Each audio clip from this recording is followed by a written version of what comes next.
Nós temos que aproveitar que estamos aqui com talvez o maior analista político que nós temos no país. E antes que digam que eu estou lhe puxando o saco, porque em 2010, na entrevista que eu fiz com o senhor no Palácio Planalto, um grande jornal carioca deu uma página inteirinha para nos desancar. Não desancar o senhor, ele desancou a nós que o entrevistamos, porque nós não perguntamos do mensalão, entendeu? Então, como a gente não perguntou do mensalão, eles deram um jornal carioca, um jornal grande do Rio. Ele deu uma página inteirinha para xingar nós. Xingou eu, o Rovai, quem é que estava lá? O Rodrigo, né? Cloaca. O Cloaca, o Marco estava? Não, o Marco não estava. Bom, então nós estamos com um grande analista político aqui, um homem que colheu vitórias que nenhum outro político colheu até hoje. Eu não conheço um político que deixou o poder após 8 anos com 80% de aprovação. Então, presidente, nós temos aqui um mistério que os leitores, os meus leitores, eu já vi em muitos lugares, muita dúvida, ninguém consegue descobrir o que é que está acontecendo no Brasil. Voltemos a 2002. 2002, o Brasil estava quebrado, estava arrasado, estava no chão. O Brasil não tinha crédito internacional, o Brasil não tinha reservas, o que tinha era emprestado pelo FMI, não é verdade? E pelo Bill Clinton. E o Brasil estava no chão, as empresas quebrando. Eu mesmo tinha um negócio que fechou por causa da situação do país e não tinha emprego. Conseguir o primeiro emprego era praticamente impossível e ninguém reclamava. Eu nunca vi uma manifestação. Eu queria que alguém tivesse feito essas manifestações que fizeram ano passado, com o país crescendo, com tudo que o senhor elencou de bom que está acontecendo no país. O senhor esqueceu de falar, talvez, do que eu considero principal, que é a desigualdade. Porque o índice de Gini, o senhor sabe muito bem disso, durante o governo Fernando Henrique Cardoso, ele chegou até a subir. E só começou a cair no seu governo, e caiu bastante. Voltou para menos do que estava quando entrou a ditadura militar. Que a ditadura, o senhor sabe muito bem, que fez o índice de Gini piorar. Muito bem. Ao mesmo tempo, eles foram, essas massas de jovens para a rua. Eu moro ali no pé da Avenida Paulista, então eu presenciei todas as manifestações, chegava lá, abaixo Lula, abaixo Dilma, e abaixo a PEC, numa PEC qualquer lá, que era até uma coisa necessária, o pessoal nem sabia o que era, mas estava com a placa, abaixo a PEC. E eu vi que aquilo ali não tinha uma significação, não tinha uma demanda definida, era estar na rua por estar na rua. Eu vi as amigas da minha filha lá mandando SMS, que roupa você vai na manifestação, tal, aquela coisa, sabe? Bem, virou quase uma discoteca aquilo ali. Muito bem, quando o Brasil estava morrendo, não ia ninguém para a rua. Aí, agora, há pouco tempo, eu participo de uma marcha pedindo a volta da ditadura militar. Falaram que tinha 500 pessoas, tinha bem mais, viu, presidente? Tinha bem mais de 500 pessoas lá. Eu diria, eu fui no meio daquela gente lá, eu diria que tinha umas 1.500 pessoas. Mas o problema não são as pessoas que estavam na manifestação, presidente. São as pessoas que estavam na internet defendendo aquilo. Então a gente vê um estado de ânimo hoje no país. A Folha de São Paulo fez uma pesquisa nesse fim de semana, onde ela começa perguntando, na 14ª pergunta, começa perguntando para o entrevistado se ele tem vergonha do Brasil.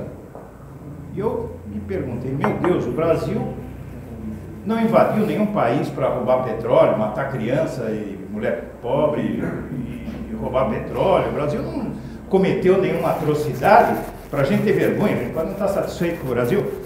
Diante disso, o senhor fala de complexo de vira-lata, que a gente tinha complexo de vira-lata, e talvez que não tenha mais, mas pelo contrário, eu vejo que o complexo de vira-lata está em alta. Aquelas manifestações do ano passado nada mais foram do que um gigantesco complexo de vira-lata, de massas, porque dizendo que estava tudo ruim, tudo uma droga, o país está arrasado. E aí a gente vê na mídia que hoje 55% dizem que a Copa do Mundo vai prejudicar mais o Brasil do que ajudar. Isso pesquisa a Folha de São Paulo, até onde a gente queira acreditar na pesquisa do Datafolha, dizendo que saiu hoje dizendo que 55%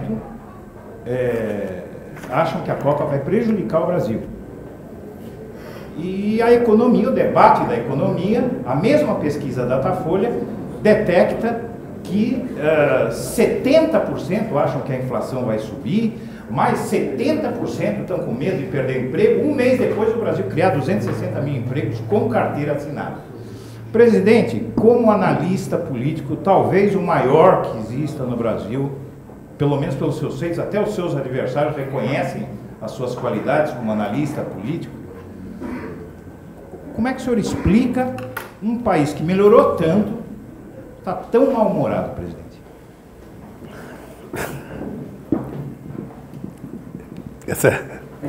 Eu de vez em quando as pessoas falam assim para mim, o Brasil está sem humor. Eu falo, não é só o Brasil que está sem humor, os programas de humor estão sem humor. Você reparou que você não tem mais programa humorístico na televisão para você rir? Está tudo muito... Então é um país que você não pode contar piada, um país que acabou o humor na televisão, nem humor no rádio tem mais, antigamente tinha tudo, né? Eu acho que não é que falta humor na política, porque senão a gente elegeria um humorista qualquer e estava resolvido o problema. O problema é que nós estamos sendo conduzidos por uma massa feroz de informações deformadas que vai criando, sabe, o imaginário e vai formando a cabeça das pessoas. Tá? Eu, sábado passado, faz 15 dias eu fui jantar na casa de um companheiro. E na casa desse companheiro tinha um menino de 20 anos de idade e tinha um menino de 17 anos de idade, filho e sobrinho. E eu estava na mesa conversando com eles e eu comecei a me dar conta do seguinte: há 11 anos atrás, quando eu fui eleito, esse menino de 20 tinha só 9 anos. O de 17 tinha só 6 anos de idade. Quando eu deixei a presidência em 2010, o de 20 tinha 16. E o de 17 tinha 13. Eu me dei conta que essa meninada não tem obrigação de saber o que eu fiz. E se ele for ver o que nós fizemos pela imprensa, ele está totalmente desinformado. Porque eu fico pensando que se a imprensa, nos seus editoriais, sabe, batesse no governo, discordasse, seria ótimo. Minha opinião está lá, ó, opinião da direção. Devia colocar logo a cara do diretor, para a gente ver quem é o diretor. Ele nunca tem coragem de colocar a cara do diretor que faz do editorial, para a gente saber quem é que está fazendo editorial. E na cobertura normal, que fosse um pouco mais sério, um pouco, eu diria, mais neutro, sabe, na cobertura.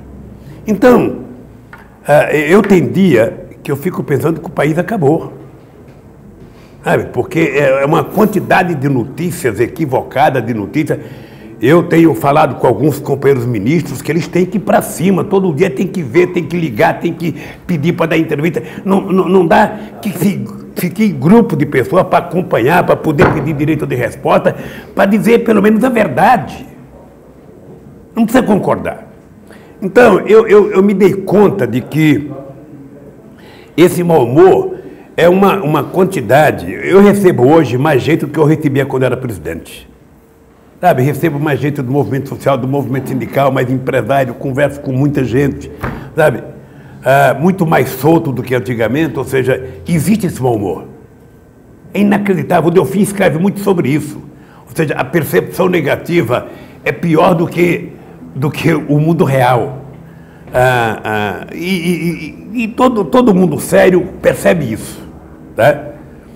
E eu lembro que numa conversa que eu tive com a companheira Dilma e com a presidenta Dilma, ou seja, e com alguns companheiros, eu falei, gente, vocês têm que dar uma olhada, sabe, não é na pesquisa da opinião pública, é na percepção da sociedade o que está acontecendo.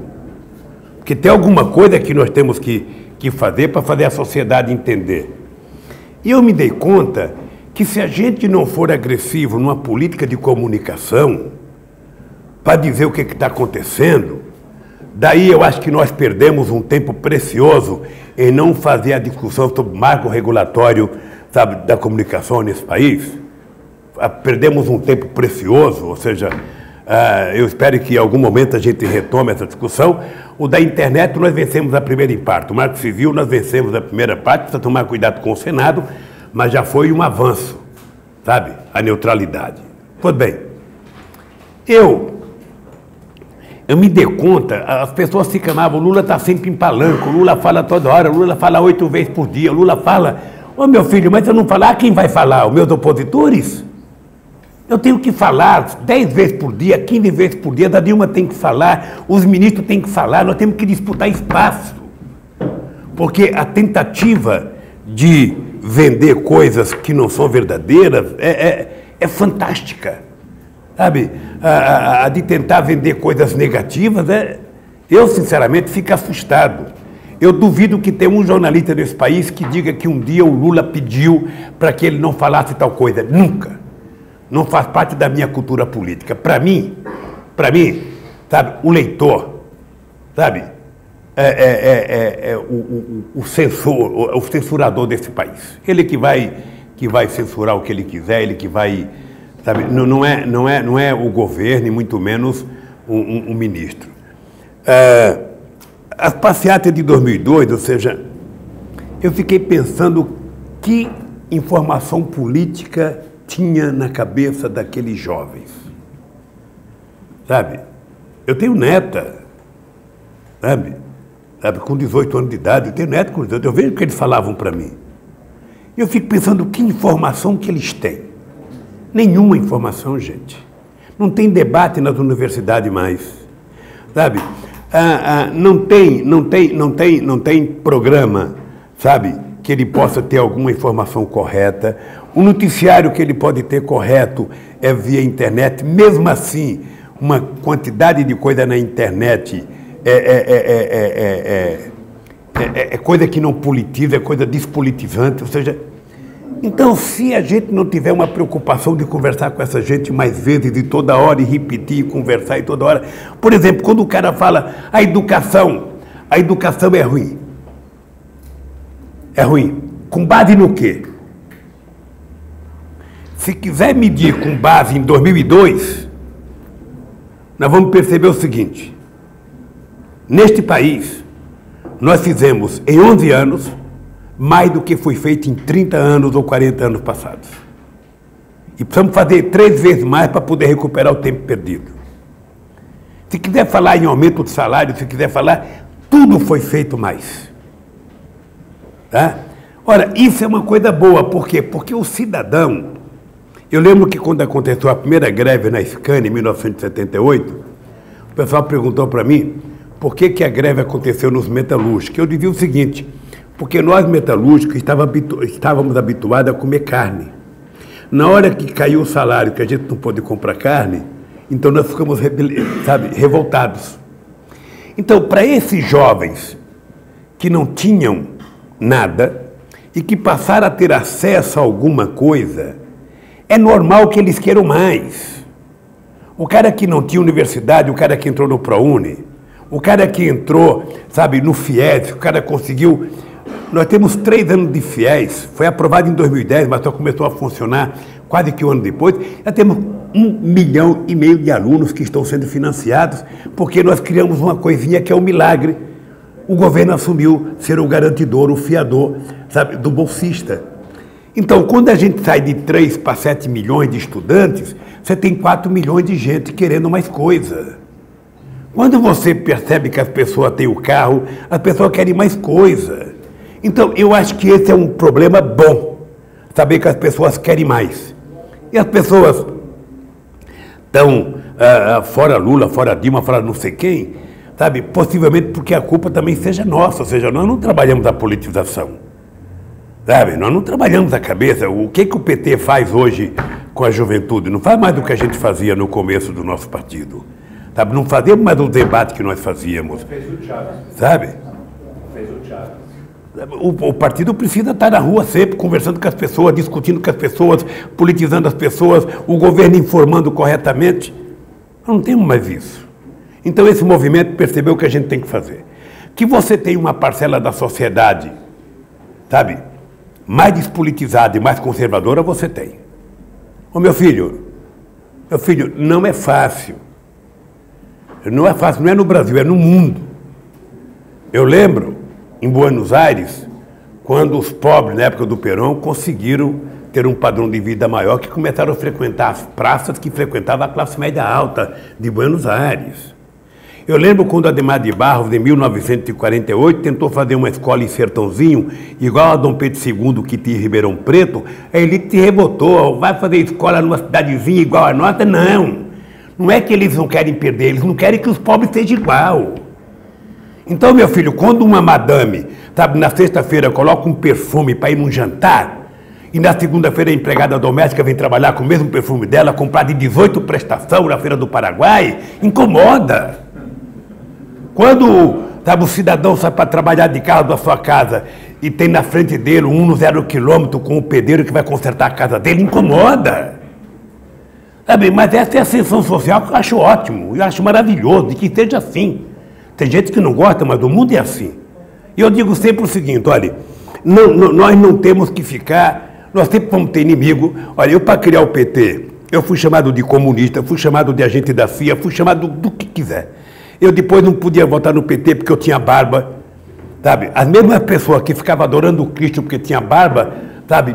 Me odiavam porque eu tinha barba. Depois não gostava da bandeira vermelha do PT, depois não gostava da estrela do PT, depois não gostava porque eu tinha voz rouca. Puta, foram 20 anos de vencimento de obstáculo. Perder eleição para governador, 3 eleições para presidente da República, até para ganhar. Sabe por que o meu governo deu certo? Porque eu tinha obsessão de provar para a elite brasileira que eu tinha mais competência do que eles. Era quase que uma profissão de fé. Eu falei, eu vou provar para essa gente que eu sei mais do que eles. E vou fazer mais do que eles. E tenho mais compromisso do que eles. Basta a gente não esquecer do que lado que a gente está. Para mim, essa é a arma do sucesso. Eu tenho um lado, eu sei do lado que eu estou. Então, eu acho que essa juventude tem que saber dessas coisas. Sabe? Tem que saber dessas coisas. Ou seja, hoje ele tem mais escola porque nós criamos condições de ele ter mais escola. Porque foi um metalúrgico, sabe, só com o diploma primário, que já está na história do Brasil consagrado como o presidente que mais fez universidade da história do país. São 18 universidades federais novas, são 146 extensões universitárias. Por que não fizeram os professores que foram governantes desse país? Nós tivemos reitores, tivemos tanta gente, sabe? Por que não fizeram? Porque certamente ele já tinha estudado e não estava preocupado com quem não tinha estudado. Então, se a gente não falar isso para a juventude, se a gente não disser para a juventude, qual o país do mundo que distribui a quantidade de remédio gratuito que esse país distribui? Quantas pessoas têm informação, sabe, de um programa chamado Farmácia Popular? Quantas pessoas têm informação de um programa chamado Aqui Tem Farmácia Popular, que já são quase 26 mil no Brasil? Em qualquer farmácia que você entrar, que tiver uma plaquinha escrita que tem farmácia popular, você pode comprar um determinado tipo de remédio para hipertensão, para diabetes, sabe? Pagando apenas 10% do valor do remédio. E ninguém te pede carteira profissional para saber quanto você ganha. Pode ser o Roberto Setúbal ou pode ser você.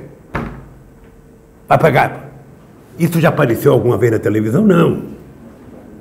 Quem é que fala que um programa Brasil Sorridente que nós fizemos para consertar a boca de pobre desse país que não consegue rir porque depois de 18 anos já não tem dente? Só o ano passado foram colocadas 450 mil próteses na boca dessas pessoas. Para um granfino pode parecer pouco e desnecessário, mas para um pobre poder voltar a comer uma castanha de caju, um amendoim ou mastigar uma carne é uma revolução. Quantas vezes nós fomos criticados por causa que criamos um programa Luz para Todos, a outra vez esse Lula vai governar para os pobres. O que interessa a Luz para Todos se eu já tenho luz? Ele já tem, mas o pobre não tem.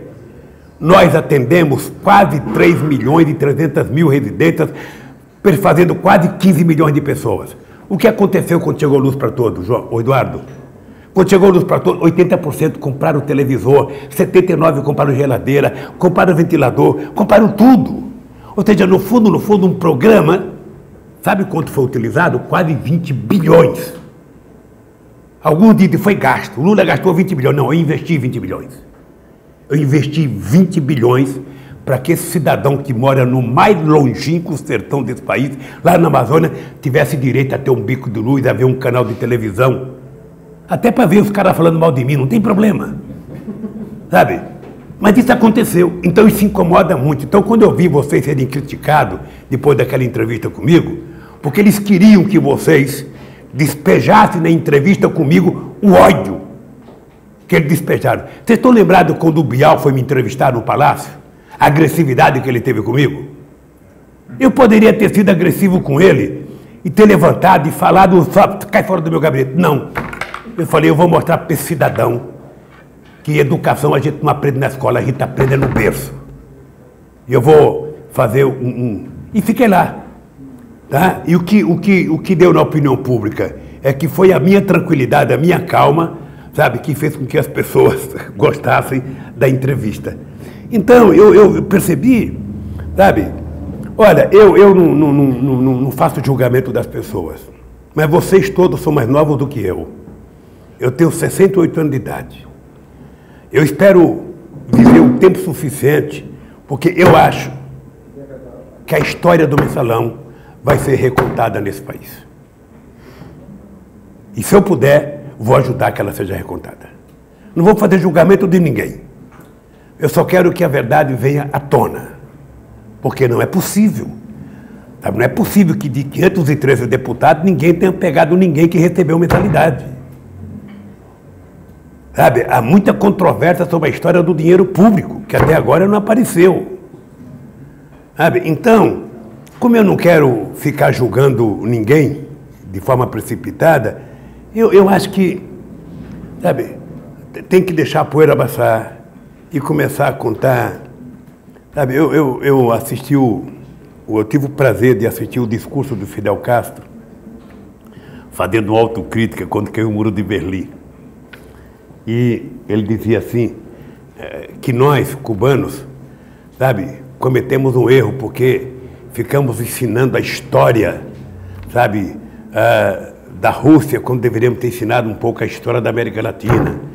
Nós ficamos, sabe, admirando heróis que hoje não são mais heróis e ficamos odiando bandidos que hoje não são mais bandidos. Eu achei fantástico o Fidel ter dito aquilo e eu acho que o tempo é bom por isso. O tempo vai se encarregar de colocando as coisas nos eixos, sabe? E vocês não imaginam como eu tenho curiosidade de saber o seguinte, como é que uma CPI que começou por conta de uma fraude de R$3 mil no Correio terminou no Mensalão? Sabe? Então eu acho que nós temos que remontar essa história, contar ela bem direitinho, fazer, pesquisar, sem pressa, sem tempo, porque eu acho que nós, neste país, vamos ter que mostrar qual foi o papel da imprensa. Porque eu cansei de ver algumas pessoas dizer foi a maior corrupção da história do país. Sem dizer o montante. E depois, quando a gente vê a sonegação de impostos que alguns fizeram, é 10 vezes maior do que o montante que ele diz que foi a maior corrupção do país. Então, como eu aprendi que também na minha idade a gente não pode ficar nervoso, não pode ficar irritado, não pode perder noite de sono, eu, sinceramente, fiquei tão chateado quanto vocês com aquelas críticas, mas orgulhoso. Porque as críticas que eles fizeram a vocês era o incômodo que eles ficaram de saber que nem todo mundo era igual a eles. Tá? Então eu acho que isso deve ter sido motivo de orgulho para vocês. Porque eu acho que, sabe, essa volta à passeata, sabe, Marcha com Deus pela Liberdade, sabe, versão 2014, sabe, isso é uma bobagem minoritária. Eu acho que a população brasileira não quer isso. As pesquisas, vocês sabem que depende da pergunta, você pode induzir para mais ou para menos aquele negócio todo. O que eu acho que incomoda eles demais é o seguinte, é saber, sabe, que eu estou vivo. Sabe? Isso incomoda, sabe? Eu estou vivo com muito mais vontade de brigar, com muito mais vontade. Vou começar agora a viajar ao Brasil com a Dilma, sabe? E acho que já cumpri com a minha tarefa de silêncio profundo, sabe, de deixar a Dilma governar o país sem ficar me intrometendo, porque é mais fácil ser palpiteiro do que governante, mas eu acho que agora, acho que meus palpites podem até ajudar a gente a ganhar as eleições. Então eu estou aí, sabe, motivado e disposto a não baixar a cabeça, sabe, porque eu aprendi com a minha mãe, andar de cabeça baixa não resolve o problema de ninguém. Se você baixou a cabeça, eles colocam uma cangaia em cima, aí você fica o resto da vida, sabe, de cabeça baixa. Eu não nasci para isso, sabe? Não nasci para isso e estou disposto a continuar, sabe, defendendo o meu país. Eu sinceramente, um dia desse eu falei para o Guido Mantega, Guido, você tem que ter uma equipe de alerta. Todo dia que sair uma mentira na economia, você tem que responder imediatamente. Sabe? Assim, se numa semana não der tempo para você, a Dilma tem que colocar você em rede. Já que a gente não tem espaço, vamos disputar na rede. Entre rede nacional, fala 8 minutos, 9 minutos. Achava que eu falava demais? Ótimo.